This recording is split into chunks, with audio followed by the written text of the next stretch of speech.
Here is a typical North African countryside, peaceful and quiet looking. But death, in the form of an enemy minefield, lies in wait for careless troops who blunder onto it. As soon as the minefield was discovered, markers and fences were put up as a warning. This road leading through the minefield was used by the enemy to travel safely through their own protective fields of mines. Minefields are laid on the flanks, front or rear of a unit. Gaps like this one must be left open in the field so that communications can continue. Notice how these gaps are protected by other small minefields. A closer look at this road shows that when the enemy pulled out, they tried to block the road with mines and booby traps. In this case, specially trained men were called on to clear the area. However, every soldier should be ready and able to do the same thing if specialists are not available. Let's have a look at what the enemy leaves behind. Here is the German Tellermine No. 1, the standard German anti-tank mine. You are looking at the top surface. There is the handle and the main pressure igniter. In the side, opposite the handle, and in the bottom are fittings that permit the insertion of secondary igniters like the pull igniters shown here. These secondary igniters will set off the mine if it is lifted or moved, unless they are first neutralized. On the left is the complete Tellermine. Its component parts are shown beside it. Here is the top of the mine with the fuse removed. 11 pounds of high-grade TNT lie under that top plate. And here the top has been cut away to show the bottom plate. In the center is the receiver for the main detonator. To the right is a booster charge. This is a Tellermine No. 3, the same mine as the Tellermine No. 1, but with a fluted top. Some of the enemy's methods of laying Tellermine. The first figure shows the mine used against vehicles only. The arming claw wire is pulled to arm the mine after it's placed. Next, the arming claw wire to the main fuse. Safety pin cords to the secondary igniters which pull the safety pins out. The bottom pull igniter is fastened to a stake. Next, the arming claw wire and bottom pull igniter staked down.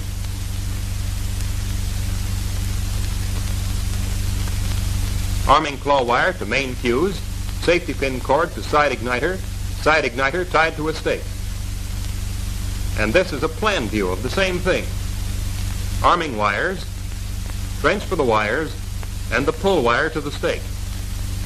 One method of removing a Tellermine is shown here. This was taken at Kasserine when the Americans first entered. The mine is located by the mine detector. The American officer carefully probes.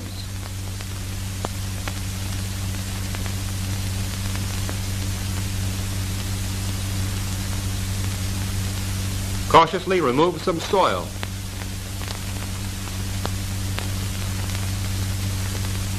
And exposes the fuse of a Tellermine. A slip knot is tied around the fuse, and the mine is pulled out with 50 feet of rope. This is one of the safest methods of removing a mine, but can only be used when secrecy is not important. Back at our original minefield, this American officer must remove this Tellermine secretly. He cautiously pushes home the safety pin on the main igniter and then unscrews it. As an added precaution, he turns the screw head to the safe position, being careful to hold the fuse away from his face and the mine. He then cuts the wire that leads from the handle to the antipersonnel mine that he has already neutralized. Carefully clears away additional soil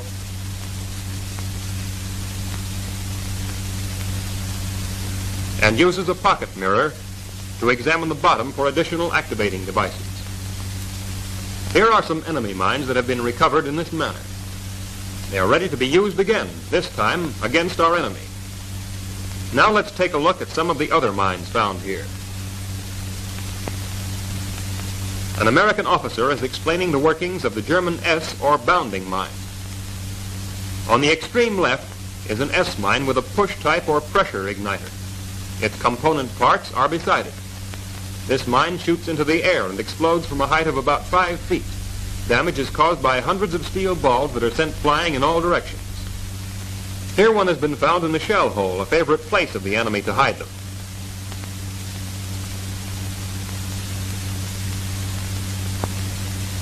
This one has a pressure igniter in it, which the British soldier removes. Another trick of the enemy is to pile mud on a milestone. To read the milestone, the mud must be removed, and a careless foot may step on that push-type igniter attached to the S-mine.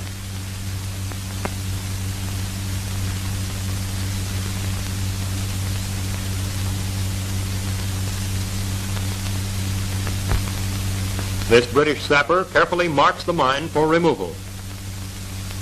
Here again is the S-mine, with a pressure igniter in the one on the left. The top is removed from the mine on the right.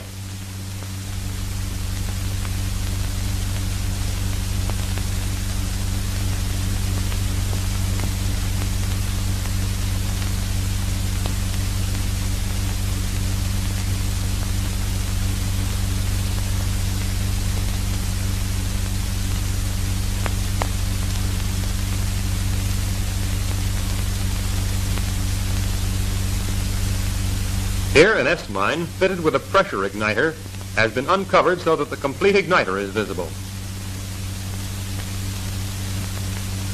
Another type igniter is this pull variety. A pull or jar on this strand of barbed wire will set off the S-mine with fatal results to anyone close by.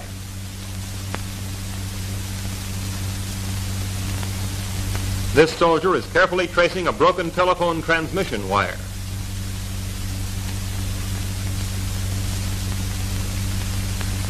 And finds it leads to a pull igniter installed in an S-mine. A careless tug on the wire would set it off. By using this Y coupling in the S-mine, 2 pull igniters can be used.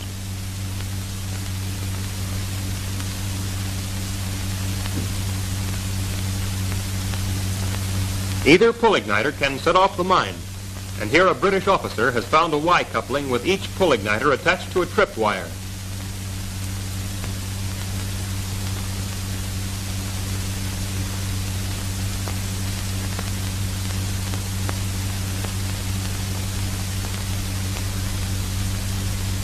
The trip wires are marked with pieces of tracing tape.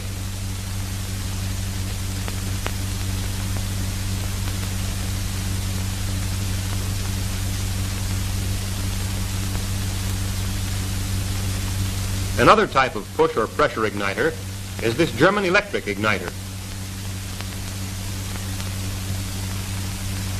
Pressure applied to the prongs of the antenna break a tiny glass vial which actuates a small electric battery. This electric current travels to an electric bridge on the mine itself and detonates the mine. They are attached in chains of 9, 2 chains to a single mine.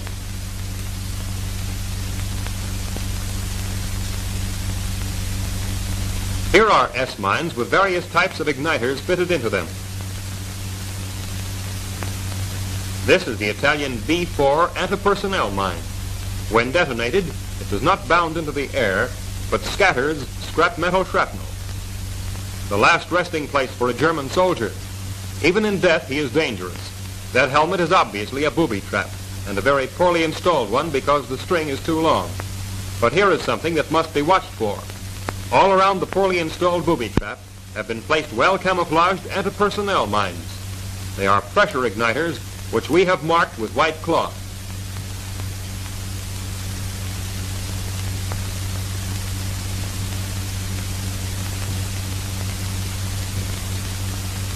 So that our forces can use this road, the oil drum barricade must be removed. By careful probing, the specialists found that each drum was resting over a mine with a pull-type igniter.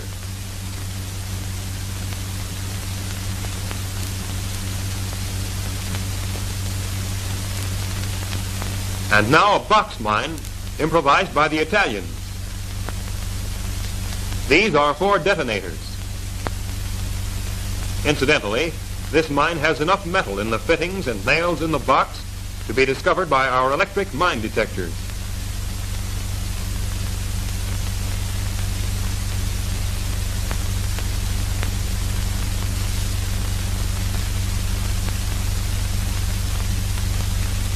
And there is the explosive charge.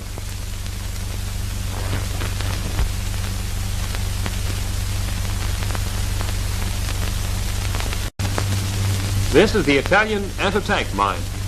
The explosive is contained at each end of the metal box.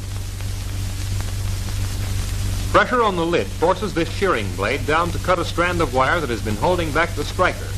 Pressure here forces down a safety mechanism, allowing the striker to fall on the detonator. This detonating cord detonates the 4-pound charge at each end of the box.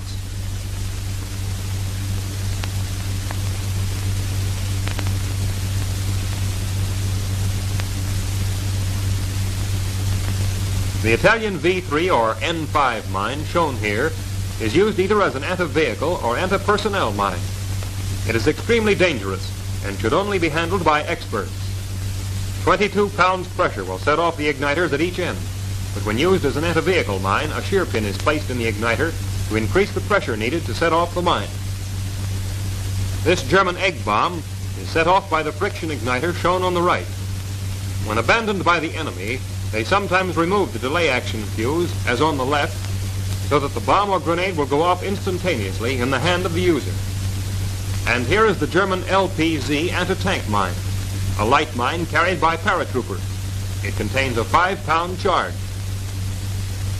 The underside of the top plate shows 5 igniters in the cover. Pressure on any one of these will set off the mine. This British officer follows a tripwire and finds it attached to an Italian picket mine, an easy mine to install and camouflage. Upon detonation, that steel spiral coil shatters and flying pieces produce casualties. Here, an officer investigates some abandoned equipment that would spell death to a souvenir hunter. A pull on the gas mask or canteen would set off this German stick grenade.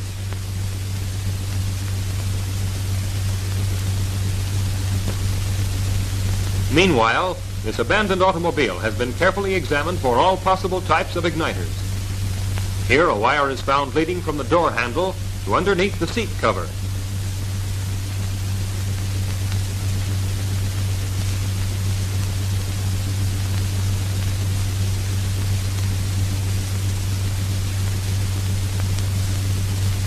It is attached to a German stick grenade.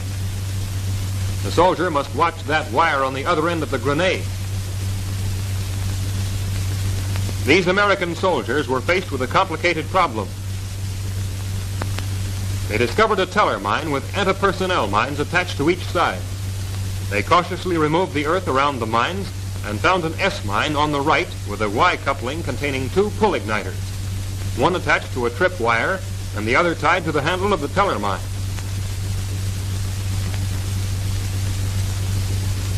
On the left is a German-prepared charge with a pull-type igniter tied to the pull igniter on the side of the Tellermine. Notice how carefully these men have dug trenches around the wires and igniters, exposing the whole setup. Also notice that the antipersonnel mines are neutralized before the Tellermine. And here is a lesson to remember about S-mines. S-mines and safety. Read this and avoid casualties. S-mines explode at heights ranging from 5 to 10 feet and are effective 100 yards away. But there is a period of 4 seconds delay between detonation and explosion. If you tread on one, you will feel the explosion of an igniter under your foot. Therefore, if you ever feel this explosion, or if when walking along you pull a tripwire like this, shout immediately to anyone about, S-mine, down! Then throw yourself flat, and it's unlikely that you'll be hit by the flying steel balls, and you will be among those present next mealtime. Remember this, anytime you handle a mine, you are shaking hands with death. You have only one means of protection, and that is your own knowledge. Remember everything you see or hear about mines, and hang on to any instruction you are given. If you know your mines, you will live longer.